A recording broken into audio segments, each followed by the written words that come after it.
Excellent. Yeah, good afternoon, everyone. It's been really interesting talking to a number of you this morning and this afternoon. And yeah, a little bit about me. I'm Charlie Wolf. I work with Roke Research, and I'm a the official job title is Senior Software Engineer, but I find myself in a much more of a DevOps role in kind of like recent times. Before I get onto the on-premise CI-based project we moved to AWS and the problems we had with it, I'll first tell you a little bit about Roke Manor. So our main site is in the idyllic Romsey countryside, and we've been there for about 100 years now. We have a kind of sister/satellite office up in Gloucester, and across both the sites there are about 350 engineers. We're predominantly a project-based organisation. We do have some products, but we mostly focus on consultancy for our customers who are largely in the defence and national security domains. So, you know, if you can think of anything with the word cyber in, chances are we can, you know, crack it. You're right. A lot of our customers will come to us with problems, and we'll have to come up with innovative solutions to either suit their problem space or, you know, a particular kind of niche they need to kind of deal with. As an organisation, we always strive to use Agile. Larger teams, so on the order of 15 to 20 people, they'll use Scrum. Smaller teams will use kind of mix of Kanban and Scrum, and teams on the very, very small end, so like between 2 and 5 people, they'll just use like pure Kanban. It's no mistake that the Agile up there is a little A Agile, because we kind of take the best bits of your main kind of like Scrum and Kanban processes and just kind of pick what works for our team. We're very flexible in that respect. And there's a big cross-company focus on automated testing and continuous integration and continuous deployment. So a bit about the team that's working on the project that we moved up to AWS. The developers work on their own machines, their own laptops or desktops, and we have a mix of Linux and Windows computers. Ultimately, that's developer choice.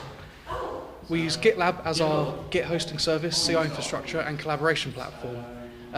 If you're not familiar with GitLab, you can kind of think of it as a kind of self-hosted GitHub with a sprinkle of Jenkins and Jira on top. It integrates nicely and doesn't get in the way of development. One of the biggest problems we've found on older projects is, you know, if you've got Jira for issue tracking, Jenkins for CI, and something like Gitty for your code management, you know, your developers are having to look at 3 different applications at different times. They're kind of context switching is definitely non-zero. There's a cost associated with switching between your focus between those different applications. We love GitLab because it's like all one pane of glass, all lovely and beautifully integrated. So a bit about the project itself now. It's a kind of software hub for our national security customers, and it's quite similar to Artifactory, if any of you guys have used that, in so much that developers and users and API users can upload kind of software artifacts. These artifacts can be built or source code, or even like documentation or any kind of like assets that software require to run.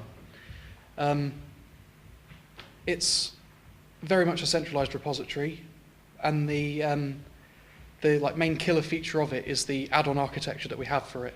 This allows us at Roke and also our customers to create kind of bespoke plugins which can do things like on the really simple end of like analyzing the artifacts that are in there.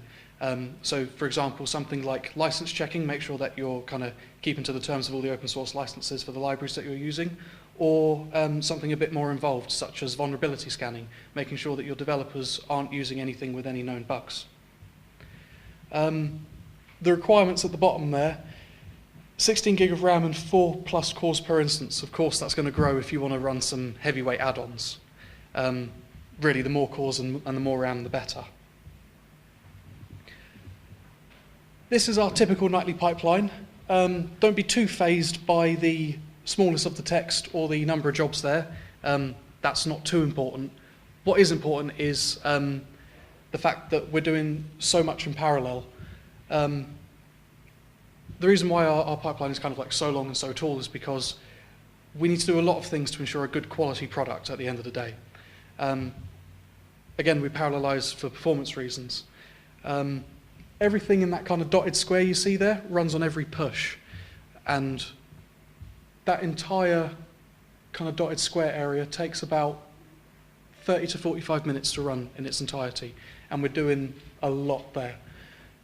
The remainder of the stages, so packaging, Terraform, instance testing, and uploading of sample artifacts, those are done every night to ensure that we have up-to-date kind of review environments so that developers have if developers working on a branch, our pipeline will automatically create them a review environment so that they can work kind of individually on their task, view the changes, kind of do a bit of manual testing, playing about if they need to, and ultimately confirm that everything works in a nice controlled fashion. When their branch is merged back into master in this case, their kind of review environment will be destroyed and cleaned up. So now going to talk about what we're moving away from, and more importantly, why it was necessary to move away from it. So our infrastructure on the kind of old on-prem way of doing it, we had 3 Dell servers set up in a VMware vSAN configuration. What this meant was that the compute and storage resources was shared between 3 servers. We just had like a lump of compute and storage that all of our virtual machines could kind of dip in and make use of. We had 15 GitLab runner virtual machines, which can double up on jobs, so we can have 30 concurrent jobs at the cost of resource contention. And that was one of the biggest reasons we moved to the cloud. Building Docker containers is quite I/O heavy. And if you're building as many as we were, you can start to get your GitLab runners fighting for resources, which slows it down and starts to create intermittent issues where jobs would time out, or the worst issues was when the out-of-memory killer came along and just, did that to your jobs. No real logging to kind of confirm or deny what actually happened there. We have a few representative environments running on the same hardware, and between the kind of 3 representative environments, they take up 60 gigabytes of RAM and I think 12 or 14 CPUs allocated kind of permanently to those environments. Because this is all running at our Romsey site, downloading packages and large assets was very slow. And of course, building Docker containers, we're doing a lot of kind of package downloads to ensure that we have dependencies and whatnot in place to build the containers. And yeah, being in the lovely Romsey countryside does come with its downfalls, in so much that we have a single fiber connection to the building, and it's not exactly 10 gigabit, let's put it that way. When it came to the cost of our on-premises environment, the hardware that I spoke about on the previous slide, it cost about 30,000 for the 3 servers altogether, and then we have to add about another 5,000 on top for VMware licenses and networking hardware, so things like fiber switches and just stuff that to integrate it onto the company network. What's more expensive than that, though, is engineer time, and I'm not just talking about in terms of money. Every hour that an engineer spends, kind of looking after infrastructure and kind of babying it along, is an hour that they could have spent developing the product and ensuring, a higher quality output. And even on the on-prem solution, we've done as much automation as possible around scaling. So spinning up a GitLab runner, for example, an extra GitLab runner would take about half an hour, but that's like half an hour of an engineer's time out of their day. There are, of course, limits to what we can do in kind of like the physical space. And unfortunately, after the incident, we're not allowed robots in the data center anymore. There are also a lot of hidden costs absorbed by IT and facilities, such as power for the servers. Someone's also got to keep the lights on. Rack space as well is expensive when you consider that rack space is a limited resource. Cooling everything as well. You can't just open a window in a server room; they'll fill up with dust. And networking it all together, that's very much a non-zero cost. So when it comes to scaling on the old environment, when we needed to grow, there were a few hoops to jump through. More runners could be done quick enough. I said earlier, half an hour to add a new runner, but eventually, we're going to start kind of saturating our environment with too many runners, and they'll be fighting for each other for network and I/O resources, and then everything grinds to a halt and builds stop, and developers start to get angry at me. Disk I/O contention could be alleviated by adding more servers to the vSAN cluster, and as I alluded to earlier, faster internet connection is unfortunately out of the question. When it comes to scaling down, we can't exactly send the servers back to Dell. Normally that's because of the sensitivity of the stuff that we're working on. I've been speaking to a lot of you today, and yeah, your kind of stuff that you're developing is very important to the company in terms of how proprietary it is, as well as any kind of corporate secrets that might exist on it. And servers are also per project capital expenditure, which means that it's kind of awkward to transfer them between projects, especially when, in this case, the customer has kind of foot the bill for part of the servers. The graph there is actually really interesting. I nicked that from one of Amazon's slides about AWS, and it shows that you cannot be nicely flexible with your infrastructure when you're talking in terms of discrete servers and whatnot. You kind of have to scale up in steps, and due to the kind of procurement process that your organization may have, you might not be able to kind of procure enough servers in time to meet demand. And certainly for our software project, the developers and their testing was kind of outpacing the speed in which we could get servers into our data center. So now I'm going to move on to the wonderful new cloud-based environment that we've moved to. Rather than using GitLab in a virtual machine like we did on the old infrastructure, we're using it now as part of a Kubernetes cluster. We have GitLab itself running as a series of containers inside of a Kubernetes cluster. This is great because it allows for effortless horizontal scaling, meaning that if we need more, if we need more Gitly servers, Gitly being the kind of underlying storage, Git storage engine of GitLab, it will just scale up automatically when it knows it needs to kind of stretch to the new workload. This is, of course, after a lot of initial effort and investment. There'll be more on that later. So, a bit about our new environment. The infrastructure itself, we're using AWS as our cloud provider simply because they're one of our clients' kind of preferred suppliers in the cloud space. Rather than kind of rolling our own Kubernetes infrastructure, we use the Elastic Kubernetes Service, or EKS as Amazon refer to it as. This combined with EC2 virtual machines and an autoscaler allows us to grow and shrink the cluster size to fit demand. Downloads and builds in the cloud are also a lot faster because we're in the cloud. We have that 10 gigabit internet connection that we wanted to, that we wanted to have, and so many mirrors are also hosted in AWS. So it's kind of like having the full Ubuntu package repository or CentOS mirror or Docker Hub on your LAN at that point. It's so quick in terms of latency and speed. In fact, the real limiter is how fast we can write to disk on the virtual machines now. Moving our infrastructure to the cloud meant that the team can control it 100%. There's no more waiting on procurement to get new servers delivered, no more waiting for IT to rack the stuff. And yeah, it's removed all external dependencies to the infrastructure and barriers to the flexibility. So since moving everything to the cloud, our costs are now so much more measurable. which is really important for a time and materials project as we're being charged out to a customer. We can be much more transparent now with our kind of costs. The Kubernetes managed service costs roughly £100 a month, and cluster nodes we kind of have on a pay-as-you-go basis. The team was kind of curious about how much a full CI pipeline cost, and some really back-of-the-napkin maths kind of calculated that to be 10p per full pipeline run. It was after that our Scrum Master started like searching down the sides of sofas and whatnot so that we could continue funding the project.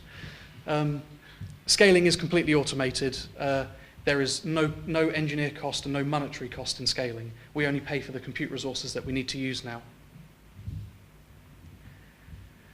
And talking of scaling, yeah, we can scale ridiculously quickly now. 30 seconds to add a new node to the Kubernetes cluster, and more than one node can be added in parallel at any given time, given the workload and the information we're getting back from our autoscaler. It's completely hands-off and effortless now. When new jobs are scheduled by GitLab to run on the cluster, and there aren't enough nodes to manage the kind of current workload, rather than waiting as we would have had to on the old infrastructure, we simply just ramp up more and more VMs. When the jobs are done, rather than sitting idle and burning money, the nodes are shut down and removed from the cluster. And as you can see on the graph there, you know, we have a very kind of spiky kind of workload on the cloud, going down to 0 virtual machines when we, well, aren't in the office. Those two spikes in the middle of the graph there are our nightly builds working over the weekend. We build nightlies over the weekend simply just for, you know, a bit more extra testing. If we have unstable tests, hopefully they'll be flagged up by the extra testing that we're doing over the weekends. Otherwise, yeah, it would be really interesting to know, like, if we can kind of pre-warm virtual machines in the future. So, we know that people are coming into work at about 9 o'clock, therefore their first push is going to be about 9:30. It would be nice to be able to pre-warm in the future some virtual machines so that those jobs can just keep, you know, can be serviced immediately rather than having to wait the, you know, arduous 30 seconds for a new node to be added to the cluster. So problems and solutions. Moving away from our old way of things wasn't simple, and that's kind of putting it lightly. There's also a lot more moving parts now, and a lot more complexity in the infrastructure. If any of you have looked at Kubernetes, you know, just kind of like looked at a kind of list of what Kubernetes is, does, and can do, yeah, it scared away me initially, and I thought, you know what, we'll just kind of do something with Docker Swarm, but I'm glad we bit the bullet and went with Kubernetes ultimately. So Kubernetes itself, there is so much to learn and loads of Kubernetes-specific terminology. Me and the other DevOps engineer on the team, we found it best to learn a little at a time rather than kind of jumping in head first. Between us, we were experimenting with a local single node cluster on our development laptops using Minikube, and that was great to help us understand the concepts in a safe and simple way. You know, we don't want to start a production system using a technology that we're still learning. That's just asking for, you know, instability for developers who are, you know, who have a job to do at the end of the day. If we're going to get in the way with them through learning, that's going to like really affect things negatively for the team. With Kubernetes and such a kind of complex new infrastructure paradigm comes a lot of security considerations. Our GitLab instance, which lives inside of our Kubernetes cluster, has to be open kind of to the public internet, simply so that people can work on it from the Roke site as well as the various customer sites. You know, we have a number of contributors from the customer side contributing add-ons to the project. The way that we do security on this is kind of twofold. We do role-based access control inside of Kubernetes itself, so that's very locked down actually. We only have like administrator accounts for me and the other DevOps engineer, simply because developers don't have to interact with Kubernetes directly. They can kind of do all that through GitLab as a proxy, just kind of completely automatically and hands off. We also run our CI cluster separate to the kind of GitLab cluster. It's rather than two clusters, it's two pools of nodes. One is the big stretchy auto-scaling one, and one is the rather more static, can stretch a little bit, GitLab one. That kind of separation of concerns means that the GitLab one can have just what it needs to be exposed to the internet, and the stretchy CI worker pool is kind of completely walled off, can call out to the internet, but the internet can't call back in. We also have an emphasis of doing as few privileged workloads as possible. When you build Docker containers, it's quite normal to build it using, the Docker command line tool. That requires root permissions on the box, ultimately. We switched all of our Docker builds to use Canico, which is a product by the Google Cloud Tools team, and that is able to build Docker containers completely reproducibly and completely unprivileged inside of a Kubernetes cluster. AWS itself is also another kind of totally different paradigm. Everything is now software or a service that can be instantiated or destroyed at will. Our environment now is rather dynamic rather than being made up of a few static parts. Because of this added dynamicness, as much of the infrastructure as possible is written in Terraform now, so that it's, well, A, written down, and B, the entire platform is now modular and reproducible. If we wanted to deploy a second instance of this, all we'd really need to do is change the AWS credentials in the Terraform file and, well, let it go do good things. That isn't to say that it's, a wildly different paradigm. A lot of traditional networking and infrastructure skills are still very, very relevant on AWS. IPv4 is still very much a thing up in the cloud, and knowing how routing and subnetting works, is actually very important, especially when you want to consider, walling things off, having perhaps a little kind of more secure enclave in the cloud to do your CI workload versus your GitLab server, which is exposed to the internet. What we must expose is locked down with access control lists, so that only developers connecting from known customer sites and IP addresses can access our infrastructure, and security groups, which are kind of like firewall rules, which you can apply to arbitrary parts of the virtual machine infrastructure rather than kind of on a software-based level. The CI cluster nodes run with the minimum permissions they need to do their job. That's the first kind of fundamental part of security. Don't go and give everyone, keep the keys to the kingdom. Keep your security nice and reined in.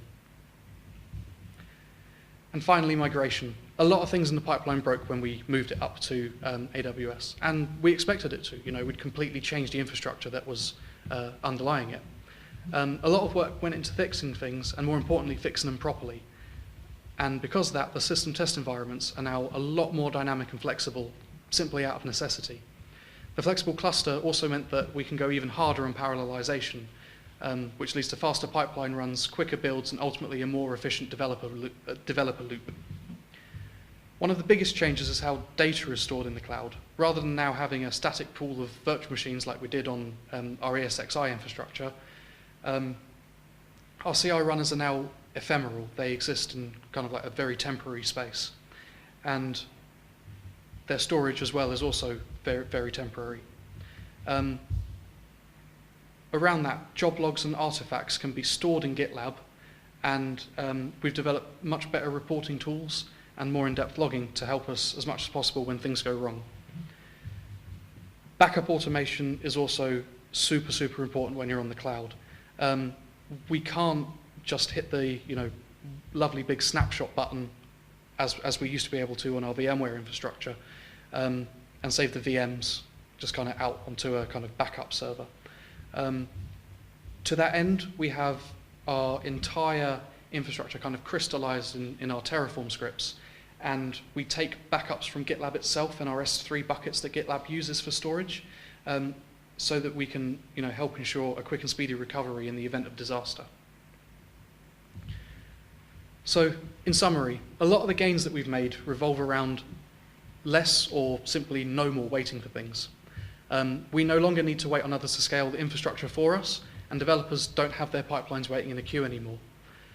In fact, this solution is now so scalable that in the past 2 weeks we've had a second team start to use this infrastructure, and yeah, the other team just didn't notice that they had, some new neighbours, because the, GitLab install and the CI worker pool were able to, stretch to meet this new demand. It is very, very important that before undergoing any of this work, you assess the value proposition, and indeed a full-fat Kubernetes on the cloud infrastructure like this may be a bit too much for smaller projects. That's it. Thanks for listening, everyone. I hope you found that informative and enjoyable, hopefully. If you've got any questions, I'll be more than happy to attempt an answer.